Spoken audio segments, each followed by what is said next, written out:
Bom dia, bom dia. Quais são as coisas das quais você se orgulha? Quais são as suas conquistas? Quais são os seus dons? Quais são os seus talentos?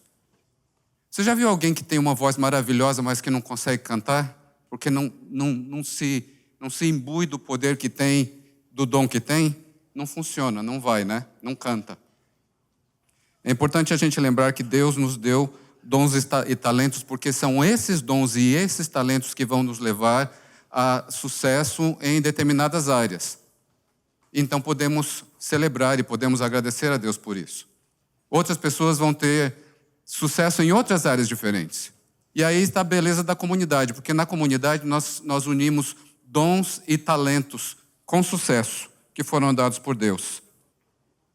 Nesse sentido, ter orgulho significa ter brio, significa ter autoestima, significa saber do valor que se tem.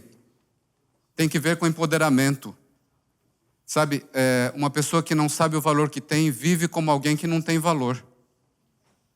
Em Mateus 22, Jesus diz que o resumo dos mandamentos, da lei e dos profetas, está em amar a Deus sobre todas as coisas e amar ao próximo como a si mesmo. Então é fundamental que a gente se ame primeiro, para a gente ter capacidade de amar os outros. Ter orgulho tem que ver em ser aquilo que Deus tinha em mente quando nos criou. Não tem nada que ver com achar que somos melhores do que os outros. Isso é soberba. Não tem a ver com achar que a gente é superior. Isso é arrogância. Não tem que ver com não reconhecer os privilégios que temos. Isso é presunção. Não significa que não vamos reconhecer os erros que cometemos. Isso, no mínimo, é teimosia. Muita gente vem para aconselhamento pastoral ou para terapia com um senso de autoestima muito baixo, muito pequeno. Muitos porque ouviram durante muito tempo, ouviram de pessoas significativas em suas vidas que essas pessoas não têm valor. O começo do processo é desconstruir essas mensagens negativas para poder reconstruir uma autoestima que seja saudável. É importante aprender a não dar ouvidos a vozes negativas. Existem inúmeras delas aí. E nós, como comunidade, nós temos o privilégio de reproduzir a voz positiva, a voz de amor de Deus. Lembre-se sempre do valor que você tem. O valor que você tem está demonstrado na cruz do Calvário. O convite hoje é para vivermos à altura de pessoas que são amadas por Deus, de pessoas que sabem quem são, de pessoas que abraçam os seus dons, os seus talentos e as suas capacidades. Vamos orar. Grande Deus, que é Pai e também é Mãe, nós te agradecemos imensamente porque Tu nos capacitas individualmente, porque nos capacitas como comunidade, porque nos dás dons, talentos e capacidades. Que a nossa vida seja uma vida de celebração, que a nossa vida seja uma vida de gratidão. Que este dia, o dia de hoje, seja também um dia de celebrar. Em Teu nome. Amém.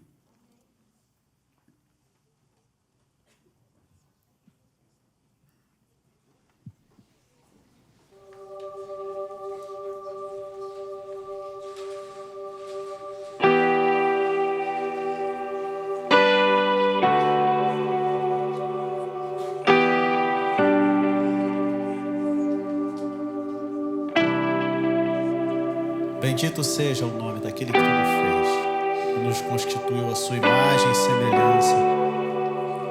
Aquele que nos convida nessa manhã a respirarmos com o máximo de ar que temos e que podemos encher os nossos pulmões. E com os nossos lábios, com a nossa boca, com a nossa vida, com tudo que somos, com tudo que temos, que nós louvemos o nome daquele que tudo fez. Vamos todos juntos nessa manhã nos colocar de pé e vamos louvar o nome do Senhor, aquele que fez os céus, o mar e a terra, aquele que nos constituiu a sua imagem e semelhança. Todo ser que vive louve o nome daquele que tudo fez. Todo ser que vive louve o nome do Senhor.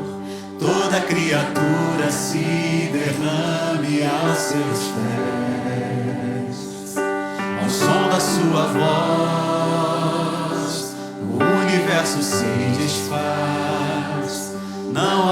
nome comparado ao grande eu sou. E mesmo sendo pó, com tudo que há em mim, confessarei que céus e terra passarão, mas o teu nome é eterno. Todo joelho dobrará ao ouvir teu nome, teu santo nome. Todo ser confessará, louvado seja o teu nome, teu santo nome.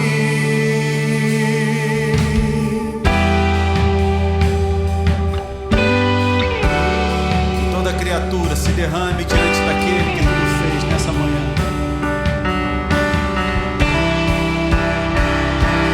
Todo ser que vive, louva o nome do Senhor.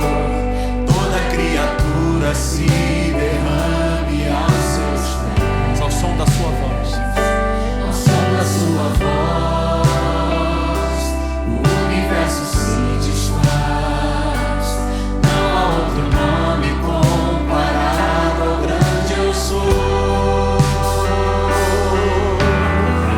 E mesmo sendo pó, com tudo que há em mim, confessarei que céus e terra passarão, mas o teu nome é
céus e terra passarão, mas o teu nome é eterno. Que todos dobrem os joelhos. Todo joelho dobrar diante dele ao ouvir teu nome, teu santo nome. Todo ser confessará, louvado seja o teu nome, teu santo nome.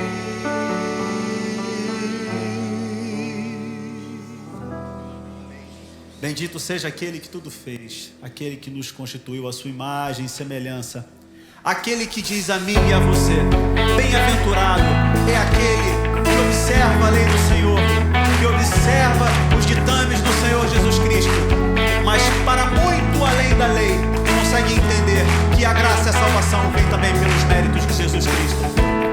Seja bem-aventurado quem teme ao Senhor, quem guarda a sua lei e tem por graça a salvação.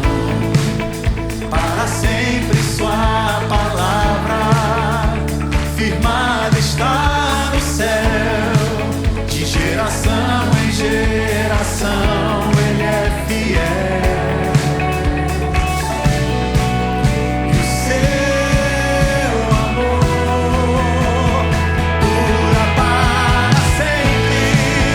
Bendito seja o Santo Jeová, grande eu sou, declaro toda a terra.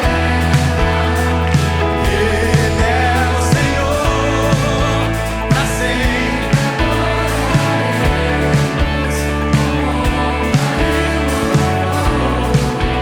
aquele que venceu a morte com amor. Bendito seja aquele que venceu a morte para que todos nós tivéssemos vida e vida em abundância. Amém?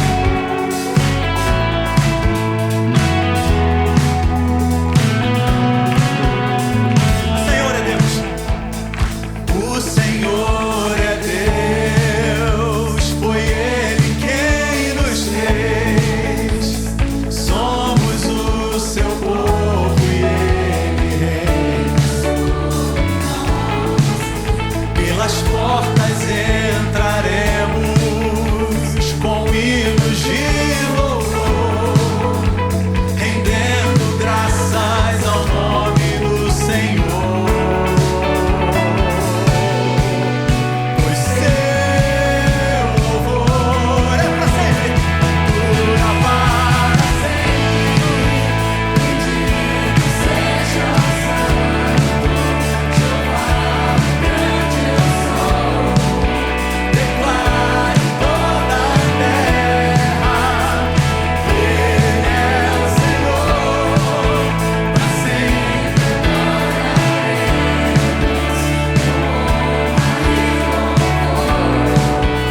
aquele que venceu a morte com amor.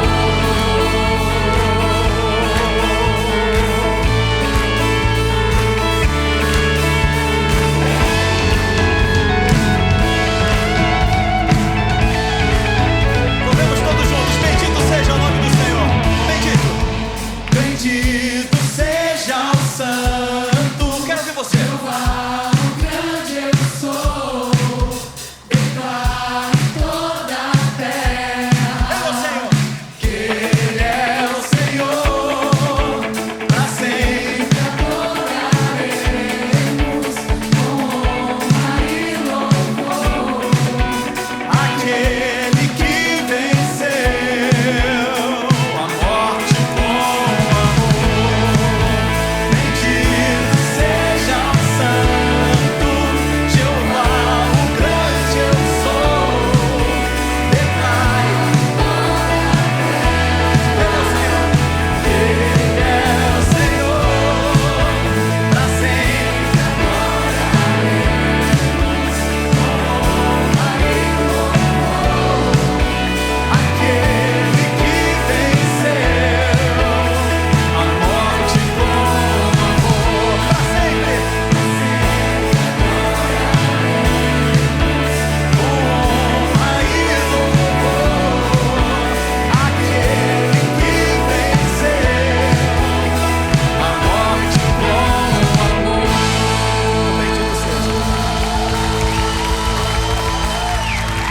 Bendito seja o que venceu a morte. Bendito seja aquele cujas palavras, quando sopradas sobre as nossas vidas, são para a vida, muita vida e vida eterna.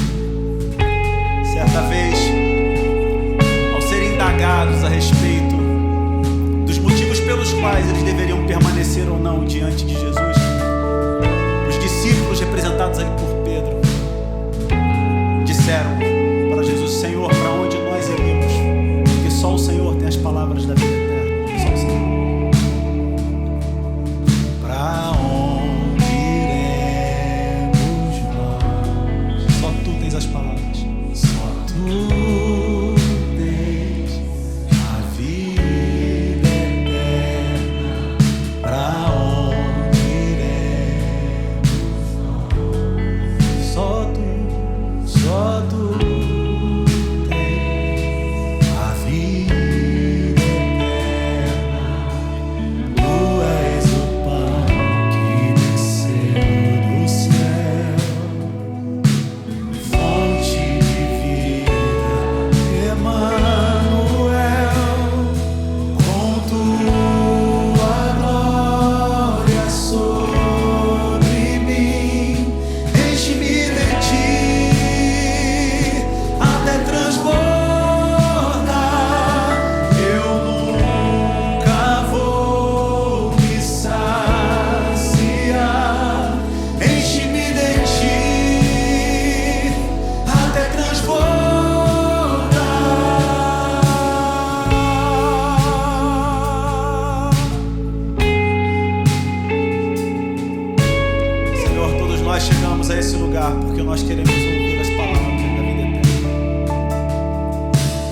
até transbordar. É o que queremos.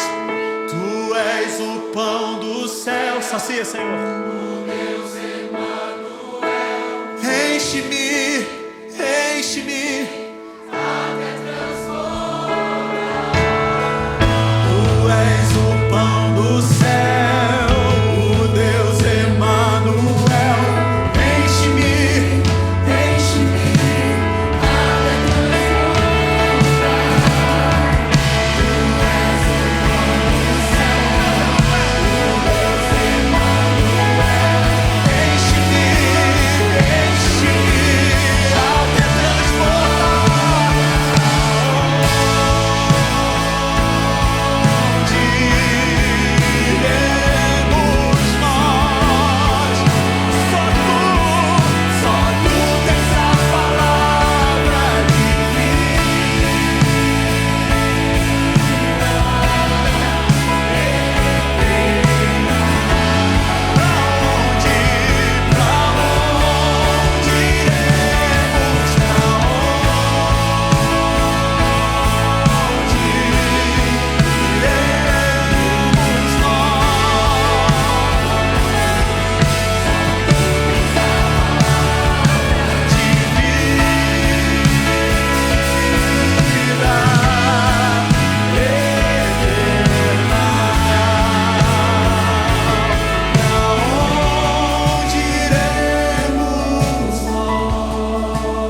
Só tu és o pão do céu.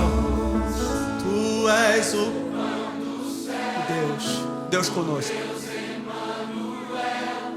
Enche-me, enche-me até transbordar. Enche a tua igreja, Senhor. Tu és o pão do céu, o Deus Emanuel. Enche-me, enche-me até transbordar.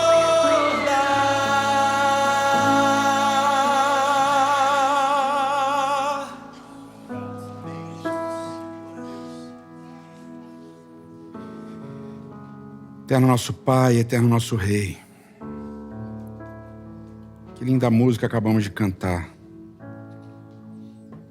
Uma música que nos lembra de uma passagem tão importante do ministério do Teu Filho Jesus Cristo nessa terra. Quando pregando para uma multidão, Ele disse que não há vida sem o corpo e o sangue dele, porque o corpo e o sangue dele são a verdadeira comida, a verdadeira bebida. E nesse sermão, Senhor, sobre a graça, muitos e muitos e muitos daquela multidão foram embora. Porque, Senhor, muitas vezes a graça é difícil, a graça é complexa, a graça é confusa para a nossa mente meritocrática. E tantas pessoas foram embora nesse sermão sobre a graça que Cristo se volta para os 12 e diz: vocês querem ir embora? Podem ir também. E Pedro responde com essa frase que a gente cantou: Senhor, para onde nós vamos? Só Tu tens as palavras da vida. Porque a Tua graça, Senhor, é vida. Porque a Tua graça, Senhor, é salvação. Isso não tem a ver com a gente. Isso tem a ver com o sacrifício do Teu Filho Jesus Cristo. Por isso que o sangue dele nos cubra, que a graça dele nos conforte, que a morte dele nos traga vida. É o que nós te imploramos em nome de Cristo. Amém, Senhor. Amém.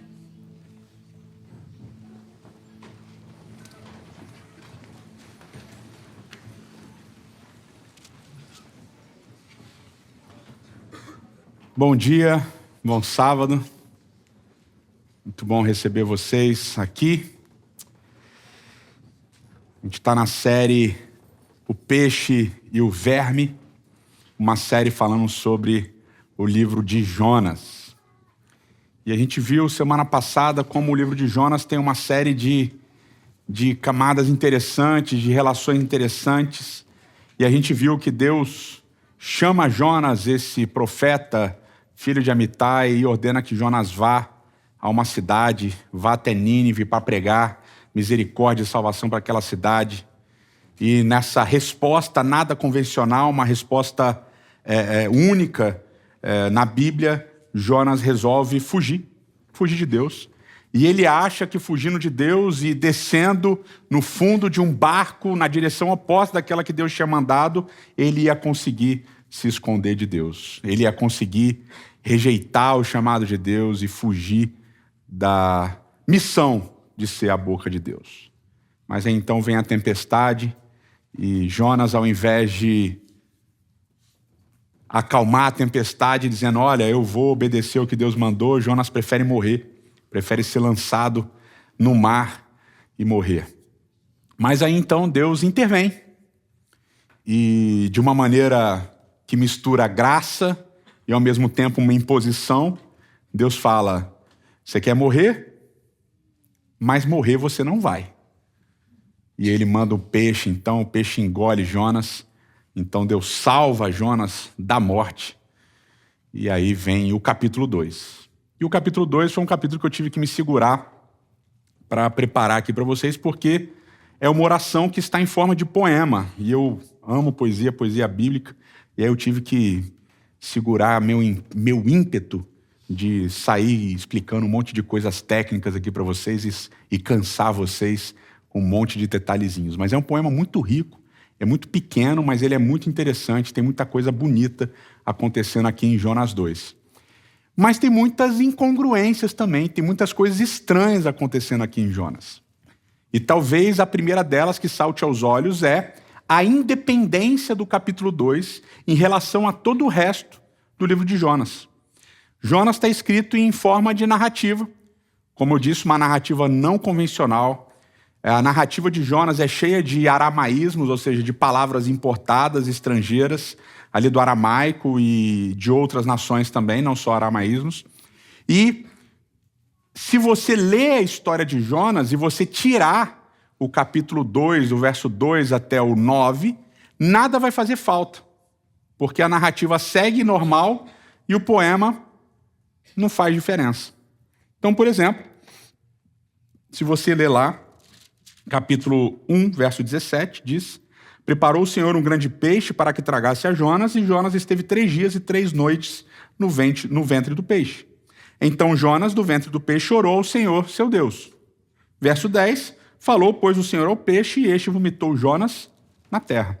Se você não lê o poema, a oração de Jonas, você não perde nada da história. Ela continua fazendo pleno sentido. Correto?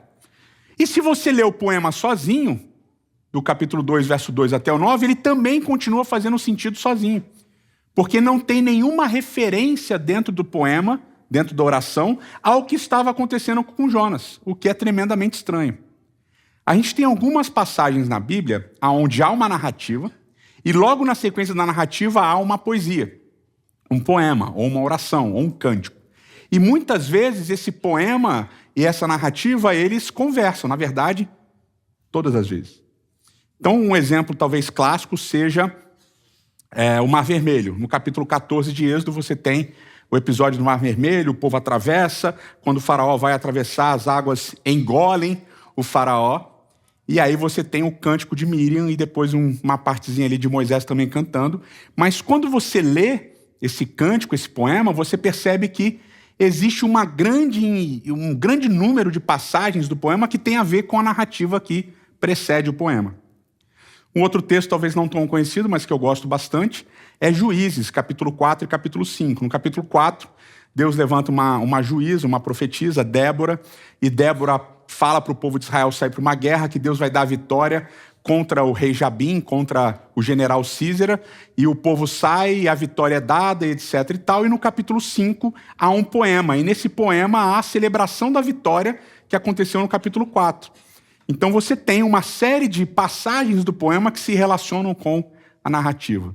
Então, em todos esses episódios que tem uma narrativa seguida de poema, o poema geralmente conversa com a narrativa, né? Tem um diálogo entre eles. Mas quando você vê Jonas capítulo 2, não tem diálogo, nem de Jonas capítulo 2 com Jonas capítulo 1, nem Jonas capítulo 2 com Jonas capítulo 3. O poema está completamente independente dentro do livro. Outra coisa interessante é que o poema ele não tem uma quantidade expressiva, na verdade, é uma quantidade extremamente pequena para o tamanho dele, que é pequeno, ou seja, irrisória de palavras estrangeiras também. Então curiosamente, uma narrativa não convencional de um profeta que rejeita o chamado de Deus, o único. Ele rejeita e foge. E na sequência tem um poema extremamente convencional dentro desse processo. Outra coisa interessante é que o poema, né, a oração de Jonas, ela tem uma série de intertextos sendo citados. Jonas, numa oração muito curta, ele cita uma série de salmos, tá? E eu anotei aqui para não esquecer, tá? Então, Jonas cita o Salmo 22, o Salmo 30, o Salmo 31, o Salmo 42, o Salmo 40, o Salmo 69, o Salmo 77, o Salmo 88, o Salmo 107, o Salmo 116, o Salmo 118, o Salmo 130, o Salmo 142 e o Salmo 143. Então, nesse poeminha de Jonas, capítulo 2, do verso 2 até o verso 9, Jonas cita 14 salmos. Tá? 14 salmos diferentes aí. Em alguns desses salmos, por exemplo, o 31, ele cita alguns versos do salmo. Tá? Então é curioso, tem essa verborragia salmódica, vamos dizer assim, rolando em Jonas capítulo 2. Outro detalhe interessante é uma incongruência da questão verbal. Né? Isso é um detalhe técnico interessante. Alguns vão dizer assim, ele inventa esses negócios de hebraico e a gente não tem como questionar, então a gente aceita. Né? Mas é real, depois vocês podem conferir em algum lugar aí. Em hebraico a gente não tem um negócio que a gente chama em português de tempo verbal, mas é como se fosse esse tempo verbal. Tá? O poema, ao invés de estar num tempo futuro, como se Jonas estivesse dentro do peixe orando para alguma coisa que vai acontecer, mas o tempo do hebraico ele está entre aspas, porque não tem esse tempo verbal está no passado. Então tem uma incongruência aí também que é interessante. São uma série de detalhezinhos do poema que vão pintando um quadro, vão ajudando a gente a construir uma ideia do que Jonas está dizendo aqui. E tem um último detalhe que eu acho bem interessante, e tem uma série de gente que escreve sobre isso, dá um nó na cabeça de muita gente, que lá no capítulo 1, verso 17, diz que Deus preparou um grande peixe, e a expressão é dag, peixe, gadol, grande. E dag aqui está na forma masculina, tá? Substantivo masculino. E lá no capítulo 2, verso 10, quando o peixe vomita, diz que falou o Senhor ao peixe e este vomitou Jonas na terra. Aqui também está dag, está na forma de substantivo masculino. Mas no capítulo 2, verso 1, quando diz que Jonas orou do ventre do peixe, diz que Jonas orou do ventre da dagá. Então, em vez de dag, substantivo masculino, está dagá, substantivo feminino. Então você tem aí uma espécie de moldura, né? Substantivo masculino, substantivo feminino e depois substantivo masculino de novo. E aí tem essa incongruência. Afinal, era um peixe, né? Ou uma peixa, né? Uma peixa. Então fica essa incongruência também.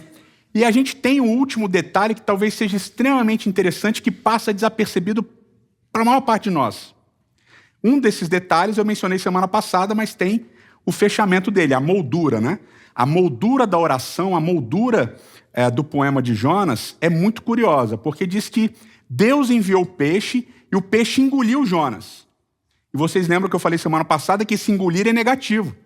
Ele aparece outras 2 vezes na Bíblia, uma vez as águas engolindo o faraó e seus cavaleiros, então negativo, morte, destruição, e uma outra vez com a terra engolindo Coré, Datã e Abirão, que se revoltaram contra Moisés e tal, e contra Deus, numa passagem de Israel no deserto. Então a ideia do peixe engolir Jonas é ruim, ok? Não, assim, é ruim, ok? Mas termina dizendo que Deus ordena ao peixe para que o peixe vomite Jonas. Vomitar é um verbo que aparece muito pouco na Bíblia, e como vocês devem imaginar, todas as vezes que aparece, vomitar é ruim, né? Nunca vomitar é bom, né? Deus vomita é ruim, a gente vomita também é ruim, é péssimo. Ou seja, a oração de Jonas está numa moldura de coisas negativas. Engolir, negativo, e vomitar, negativo. Começa ruim, termina pior. Essa é a oração de Jonas. Mas quando você lê a oração de Jonas, fica pior ainda. Vamos ler a oração de Jonas para a gente entender algumas coisas aqui, tá? Então vamos lá. Jonas ora e ele vai dizer, verso 2, capítulo 2, se tiver sua Bíblia, seu aplicativo, ou se eu quiser ouvir também, tá tudo bem. Na minha angústia clamei ao Senhor e ele me respondeu. Do ventre do abismo gritei e ele me ouviu. Ele me ouviu a voz. Verso 3. Pois me lançaste no profundo do coração dos mares e a corrente das águas me cercou. Todas as tuas ondas e as tuas vagas passaram por cima de mim. E aí eu disse, lançado estou de diante dos teus olhos, tornarei porventura a ver o teu santo templo? Aí abre o parênteses aqui e pensa comigo. Me lançaste no profundo dos mares. Quem lançou Jonas no profundo dos mares? Foram os marinheiros. Não foram? Não foi Deus. E os marinheiros lançaram Jonas no profundo dos mares porque ele pediu. Ele falou, me lancem no mar, porque ao me lançar no mar a tempestade vai parar. Então Jonas pede, os marinheiros falam, mas aqui no poema ele fala assim, me lançaste, ele bota a culpa de estar no mar em Deus. E diz que todas as vagas, as ondas estão passando por cima da cabeça dele. Ele diz assim, no verso 4, lançado estou de diante dos teus olhos. Então, a ideia de que, não, você me lançou de diante dos teus olhos. Você me jogou nas profundezas. Mas vocês lembram que quando Deus manda ele para Nínive, o que ele faz? Foge, mas ele foge para onde? Ele desce. Para onde? Para o fundo do barco. Achando que Deus não vai ver que ele está fugindo para Nínive. Então quem lançou ele para longe da presença de Deus foi ele mesmo. Foi ele mesmo. A gente quase não faz isso, né? Quase a gente não bota a culpa em Deus das coisas que a gente faz, quase. Verso 5. As águas me cercaram até a alma, o abismo me rodeou e as algas se enrolam na minha cabeça. Desci até os fundamentos dos montes, desci até a terra, cujos ferrolhos se correram sobre mim para sempre. Contudo, fizeste subir da sepultura a minha vida, ó Senhor meu Deus. Quando dentro de mim desfalecia a minha alma, eu me lembrei do Senhor e subiu a ti a minha oração no teu santo templo. Os que se entregam à idolatria vã abandonam aquele que lhes é misericordioso. Ele fala dos idólatras que abandonaram a Deus. Mas quem abandonou Deus primeiro na história de Jonas? O próprio Jonas, né? Aí ele termina. Mas com a voz do agradecimento eu te oferecerei sacrifício. O que votei pagarei. Ao Senhor pertence a salvação. Ao Senhor pertence a salvação. O que vocês notam aqui nessa oração de Jonas? Primeiro, e o mais simples, ele bota a culpa em Deus, óbvio. Tudo o que está acontecendo é culpa de Deus. Mas a questão é, vocês notam na oração de Jonas algum pingo de arrependimento? Na verdade, Jonas, ele nem chega a mencionar o que tinha acontecido.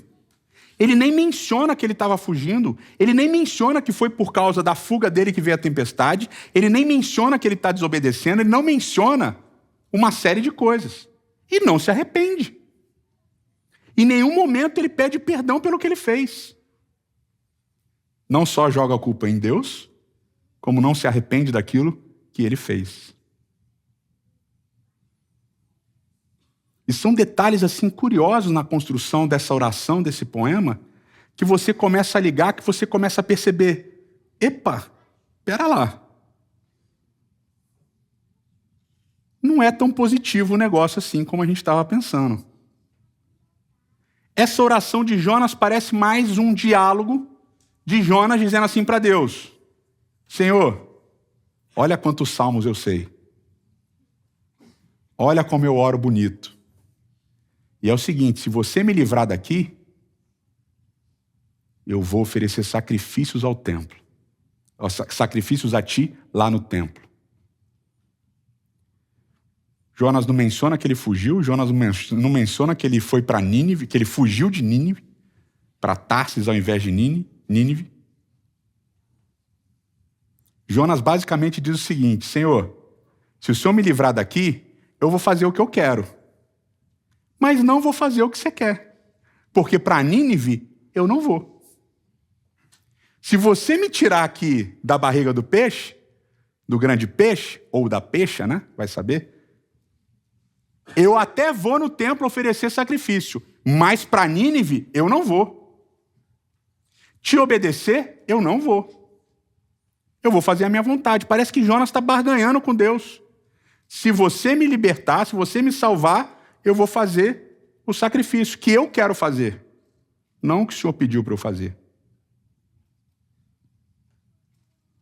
E a moldura negativa dele ter sido engolido pelo peixe, dele ter sido vomitado pelo peixe, apenas corrobora essa ideia.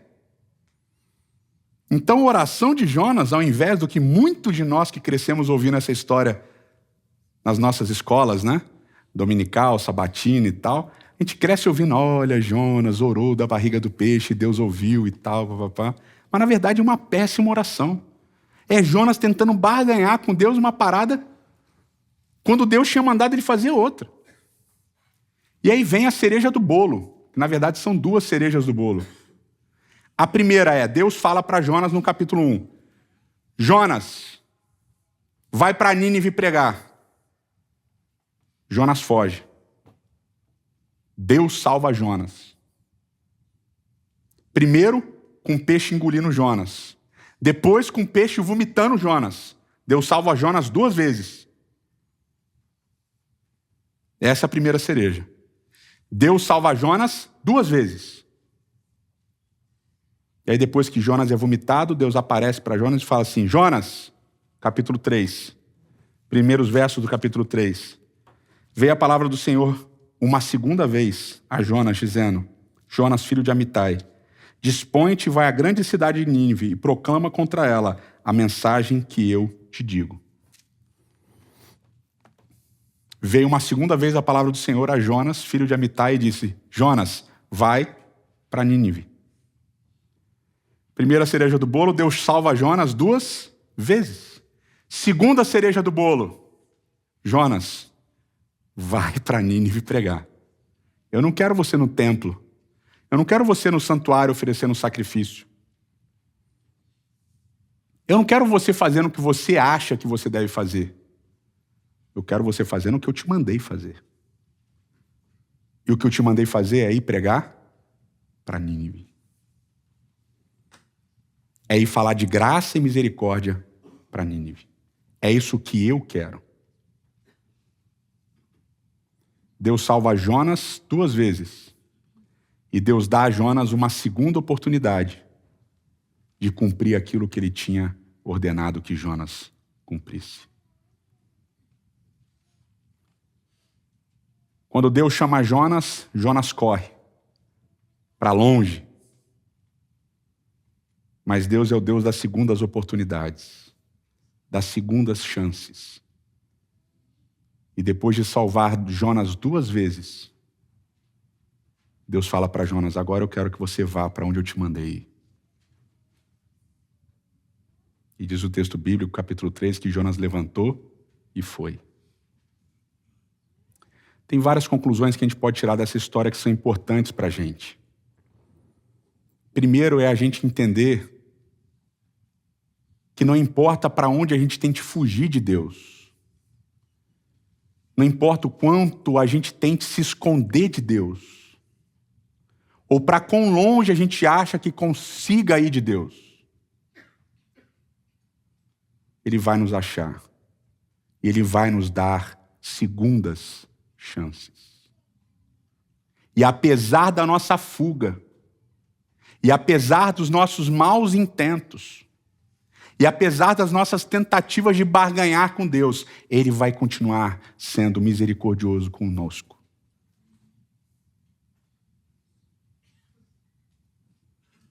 Porque Ele quer cumprir a missão de falar, de que a gente fale da graça e da misericórdia dEle para as outras pessoas. Esse é o primeiro ponto. Um outro segundo ponto que é interessante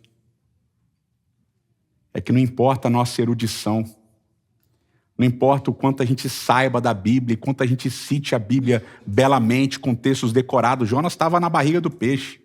Citou 14 salmos diferentes na oração que ele fez. Decor. De cabeça. Jonas sabia falar muito bem daquilo que ele tinha lido, mas ele tinha uma dificuldade de ouvir a voz de Deus e obedecer. Jonas queria que as coisas fossem do jeito dele, não do jeito de Deus. E apesar de receber misericórdia aqui na história várias vezes, ele não queria levar misericórdia para as outras pessoas. Que é exatamente como muitos de nós nos comportamos muitas e muitas vezes. Misericórdia para nós, para os outros não. E a gente corre, muitas vezes, do nosso imperativo, do nosso chamado profético de sermos boca de Deus e falarmos da graça e da misericórdia dele para as pessoas porque a gente acha que elas não merecem. E aqui vem um detalhe que a gente falou semana passada, eu vou repetir. Por mais que você não queira falar, você vai acabar falando. Você vai acabar falando. Essa oração de Jonas ensina uma enormidade de coisas para a gente. Mas é muito importante a gente lembrar que diante de Deus, que diante do chamado de Deus, a graça e misericórdia que a gente recebe é a graça e misericórdia que a gente leva para todas as pessoas. Eterno nosso Pai e eterno nosso Rei, nos perdoe porque tantas e tantas e tantas vezes nós achamos que podemos barganhar coisas contigo. Nós achamos que o nosso relacionamento contigo vai ser baseado naquilo que a gente acha que deve fazer. Muitas vezes são até coisas boas, como Jonas, oferecer sacrifícios, fazer orações bonitas. E nós ignoramos muitas e muitas e muitas vezes que nós somos chamados para levarmos a misericórdia que recebemos às pessoas que precisam e carecem de ouvir da tua graça, do teu amor e da tua misericórdia. Senhor, não importa quem sejamos, aonde estejamos, não importa o quanto nós tenhamos tentado fugir, nossa oração hoje é que o Senhor nos ache, que o Senhor cumpra em nós o teu querer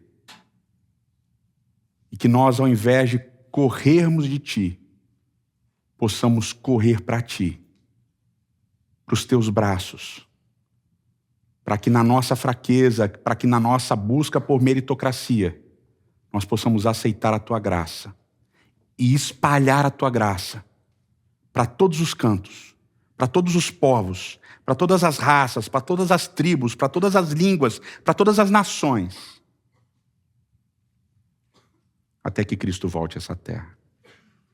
É o que nós te imploramos em nome de Jesus. Amém.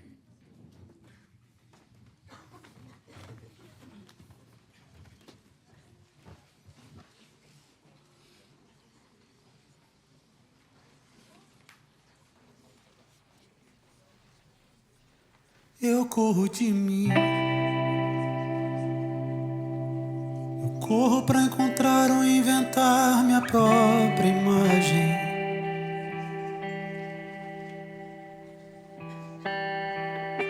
Eu corro pra mim. O espelho no horizonte também é uma miragem.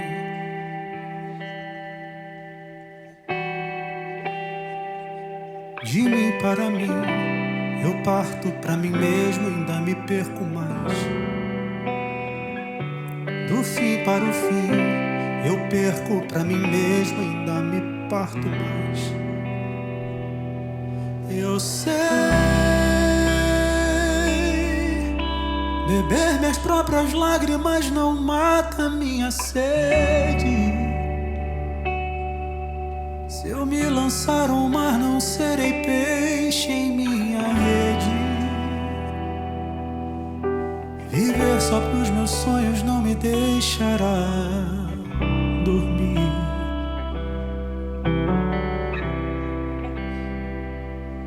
Não sei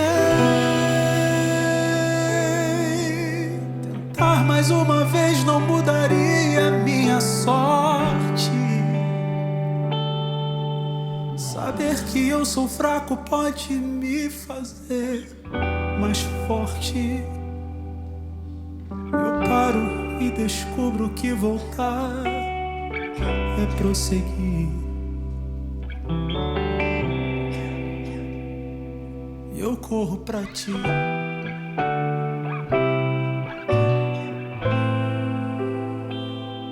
Eu corro pra ti.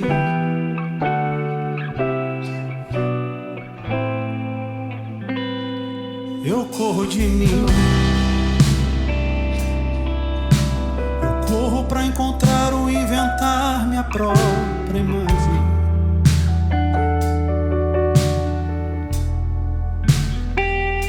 Eu corro pra mim. O espelho no horizonte também é uma miragem.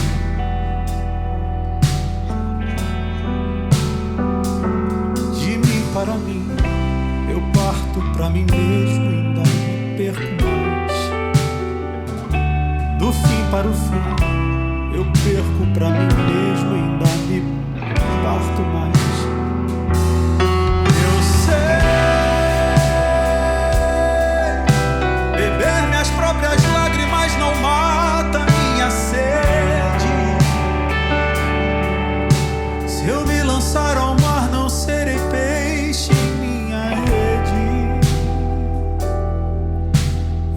Só pros meus sonhos não me deixará dormir.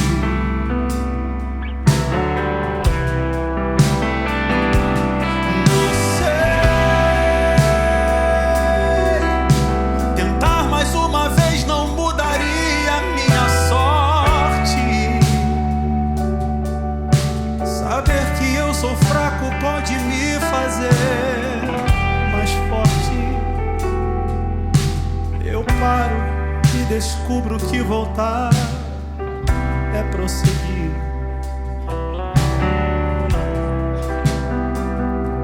Eu corro pra ti.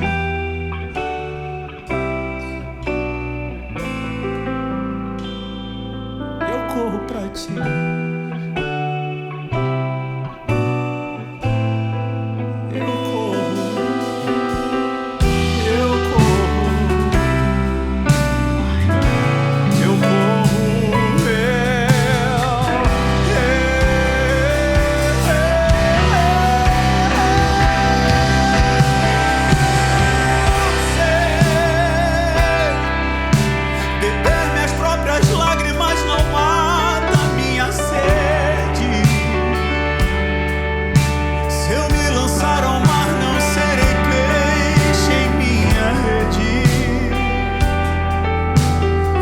Só pros meus sonhos não me deixará dormir.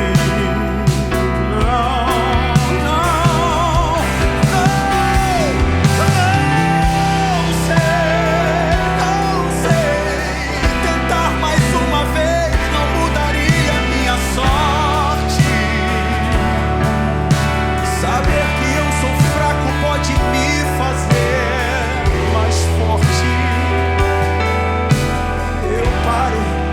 Descubro que voltar é prosseguir.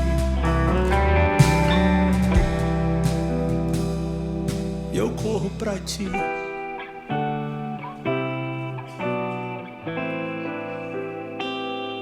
Eu corro pra ti.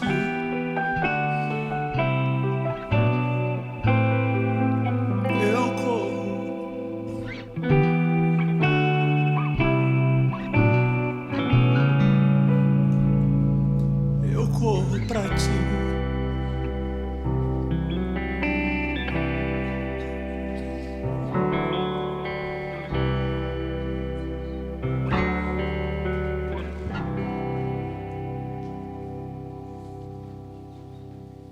Que o Senhor te abençoe e te guarde. Que o Senhor faça brilhar o seu rosto sobre ti e tenha misericórdia de ti. Que o Senhor sobre ti levante seu rosto e te dê a paz. Amém. Bom sábado para vocês e até semana que vem. Um abraço.